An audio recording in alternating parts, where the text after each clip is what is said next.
¿Cómo está mi gente? What's going on, guys? My name is Don Castro, and welcome back to our FIFA Port-Vale rebuild. This is Season 2, Part 2. Picking up where we last left off, we were sitting in a nice cushy automatic promotion spot in second place, with only Preston really threatening behind us. We also just lost to Liverpool in round 4 of the Carabao Cup, so definitely be sure to go back and watch that crazy game if you have not already. We also have 2.7 million to bring in a new player. Moving on to transfers, we've gone ahead and negotiated with Real Sociedad for the sale of our center back, Dan Jones, who hasn't been doing too well this season to be honest, but I think I know exactly who can come in and replace him. And the man we're bringing in to replace him is Brian Oko, 19 years old from RB Salzburg. He's going to help solidify our back line as we look to push for promotion in the second half of the season. So in our first game back, we have first place Wigan Athletic and what essentially could be a title decider for who goes up, who goes down, who has to go into the playoff spots. But the worst part of it all is for our starting lineup, we're without Kutsia, so in this place we have Wilson. And as you can see here, we are so close to catching up to them, only a 5-point difference at the top. And then just 31 minutes into the game, Colin with the ball over the top, into Byram, into Wilson, re-establishing that cutback connection they had for so long in the first season. And Wilson, above all, reminds them just how quality he is, even off the bench. And then just a minute later, Wing go ahead and score the equalizing goal.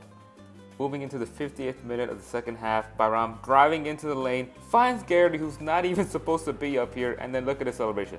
Oi, oi, oi, oi, oi, careful man, I know you're limber, but we need you for the second half of the season. Hurst, then just a few minutes later, goes ahead and whips the ball into the box, and at first I think, oh my gosh, what a class finish by Byram, what a header. No, absolute car crash of a finish. Let me show you this. Conlon gets in the way of Byram, who then shoots the ball, mishits it, hits off the defender's shoulder, and then it just sneaks its way into the back of the net. And then to add even more insult to injury, we sub on Amu, we play it short from the corner. He says, I'm just going to do it myself. He's looking for a shoot angle. He gets one, and it's just such poor goalkeeping that makes it 4-1 in our favor. And then to top it all off, Wigan pressing, clearly don't know how to press. Amu sticks him behind. It's all him. He's one-on-one with the goalkeeper, and he absolutely levers it to give us a 5-1 win over first place Wigan and put us back in the title conversation. We then move on to Sheffield Wednesday, who in the 4th minute get a quick chance to open the scoreline, but our stone wall is there to deny him. We then move on to the 11th minute. Byram, who's loved doing this all season, cuts in, shifts it over to Conlon, who absolutely bangs on. He's left-footed, but know that he's a man of all talents that can do it with either foot. I definitely think Conlon is next in line to wear the captain's armband at some point, but let me know what you guys think in the comments. Meanwhile, Byram, on this counterattack, sends Kutsias, sees Gali back post, runs into hit, diving header, absolutely glorious stuff, just like we drew it up in practice. Then he tries to replicate the Garrity celebration against Wigan from last game, almost breaks his back instead. Please don't scare me like that. Just practice a little more, promise me.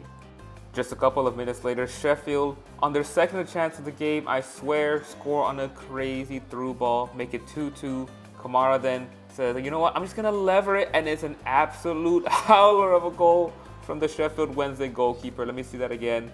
He tries to block it with one hand, and he tries to go back and get it. I feel so bad for him. It's so embarrassing. Meanwhile, somebody please give Byram an apron, because he's absolutely cooking this left flank. Cuts it into Conlon, makes it 4-1 just before the half. Moving on to the second half, Sheffield Wednesday looking dangerous. Oko with the crazy challenge. Guindo then loses it. Traore tries to get rid of it. Then it falls to the Sheffield Wednesday player after that car crash, and they make it 2-4. It's then our turn on the counterattack. Collins doesn't have the legs, but you know what he does have? A crazy right foot of a switch. Plays it over to Gali. All this space for him to run into. Looking for an opening. Tries to play it in. It's the worst cross you'll ever see. But then, I don't know what the keeper's doing here. Doesn't recognize Garrity's lurking, and then he misses an open net. I would have bet everything I owned that he was going to score. But there's no way that's going to come back and bite us, right? It's 2-4, there's 15 minutes left. Garrity just dispossessed them. But then I swear it's like Guindo is playing against us, gives it away, makes it 3-4. And then 82nd minute, Guindo gets cooked again. Back post, this guy gets a good touch. Worrell isn't able to beat it to him. And they score, tying the game at 4 apiece. And then, just when you think all hope is lost, 92nd minute, into Hurst. Look who's cutting it back. Into Conlon. It's a last-ditch effort defending. Crazy block from this Sheffield Wednesday player. I am so pissed that we blew a 4-1 lead. Oh my gosh. Alright, so now we have to play Rotherham after that terrible tie. And Rotherham are literally 7 points behind us but have 3 games in hand. So they could still steal that automatic promotion spot from us. To ensure a victory, I've secretly played off a Rotherham player who here just gives the ball to Goutsias, and then it falls to Garrity and he puts it wide just when I thought we were going to take a quick early lead. Just a few minutes later, Goutsias plays the ball into Bayram, who has acres of space to run into. He's looking to repay him back, cut it back, Goutsias in his favorite spot. It's a great save by the keeper. Then, off the ensuing corner, Conlon into Traore, and he hits the post behind the post. 2 major chances gone begging, and then I really want to put this highlight in. Traore looks like he's been cooked, but absolutely world-class defending, and then the ref calls a foul. This ref's got to open his eyes. He's watching literal greatness behind him. Kamara looking for a shot. Another denial from this keeper who's been on one this entire first half. Moving on to the second half, we finally find an opening. Bayram back into Goutsias, who finally is able to put one away, gives us the 1-0 lead, and then he's been looking at the Gary playbook, and he's finally got it down. Look at that form, that technique. Just be careful, son. After that goal, Rotherham really started to look threatening as he's able to slip in a man here, almost makes it a 1-0 lead, but who else but our stone wall to the rescue. Rotherham again looking dangerous as Oko completely misjudges the timing of the interception, but Guindo saves him with his recovery pace. Rotherham again on the attack, and Worrell trying to do his best to hold him off, but gets absolutely cooked, and in his frustration goes cleat first into this guy's Achilles. Should have been a red for sure, but only gets a yellow. So lucky there. Meanwhile, we make 2 substitutions, Barrios and Hurst come on. It's been nothing but wave after wave of attack from Rotherham. We need a goal to kill it off. Bayram drives in, looking for a spot. Goutsias, right place, right time, in for the tap in, and gives us the goal to basically secure us promotion. We then have a final goal from Bayram into Conlon to make it a final 3-1 score, and the screen just starts shaking crazily. I don't know what's happening. Crowd was going wild. Anyways, it's the first time since 1999 that Port Vale returns to the championship.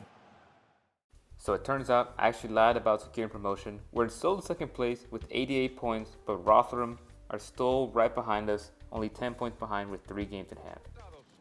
In other words, we just need to win 1 game to secure promotion. And one of the reasons we're even in this position to get promotion in back-to-back season is our defense. These 3 have been so solid for us defensively. So we win this game, boys, and you all get to basically go on vacation after this. Into Conlon.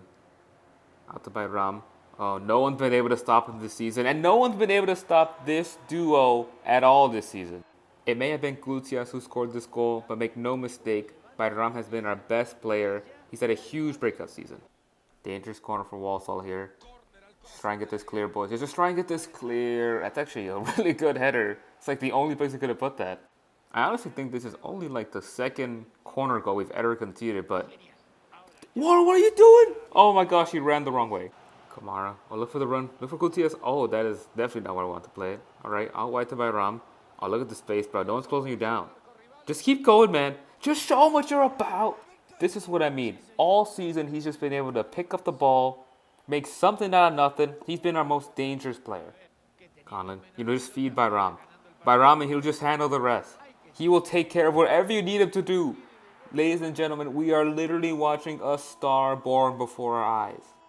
How many players in the world can you just give the ball to and say, go get me a goal, go make something happen?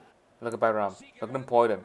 Feed him. Feed this animal. He has a hat trick before 35 minutes pass. He's literally about to send this whole defense into depression. We need to get them therapy. You're going to have to pay for these therapeutic bills. Look at this. Conlon sees the space, Bayram recognizes it too, and it's just a clinical finish. And that's going to put us into halftime. It's one of the greatest first half performances I've ever seen in my life from Bayram. Look at this, they're applauding him. They're speechless. This game has been an absolute wipeout. Worrell into Gali, into Goutsias. It's like Walsall doesn't even want it anymore. And don't think I've forgotten about you too, Goutsias. Any chance he gets, he can score. I mean, the numbers speak for themselves. 32 goals in 43 matches. Not even 20 years old. Ridiculous. This is getting so embarrassing for Walsall. Well, at least it can't really get... Well, I guess it could get worse. Gutierrez robs him. Oh, what is that defender doing? He literally just went forward. He moved away from Gutierrez. It's like they just want him to score, want him to add to his goal tally. Ah, I misjudged my tackle. All right, get him Traore. Oh, no. Oh, they actually scored. All right, 6-2. Decent, I guess. And that's going to be it, boys. We're going up. It's going to be Gutierrez taking home the match ball. But in my opinion, Bayram was equally as deserving. In any case, we went 6-2, and we've been promoted to the next league. So here's a quick look at the final table. We finished second place with 92 points. Looking at stats for our team, Gutierrez, 36 goals and 50 appearances, up 7 overall is crazy. Bayram, 16 goals and 48 appearances, goes up 6 overall. Garrity, 11 goals in 51 games, gone up 3 overall himself. Next up, we're also looking at Gali, who's gone up 6 overalls and a nice return of 9 goals in 39 games. Looking at assists, I told you Bayram was our main creator this season, led the whole team with 19 assists just by himself. Next up we had Garrity, who had 8, Gali with 8. So now, looking at our team, let me know where you guys think we need improving. I really do think it's going to be time for find a replacement for Worrell at right back. He was costing us a little bit in a few games. So let me know what you guys think and who else we should be looking to bring in for next season. So yes, I know this episode is a shorty but a goodie. So I really hope you guys enjoyed watching. Please be sure to like and subscribe. And again, thank you for your support. And I'll see you guys in the next video. See ya.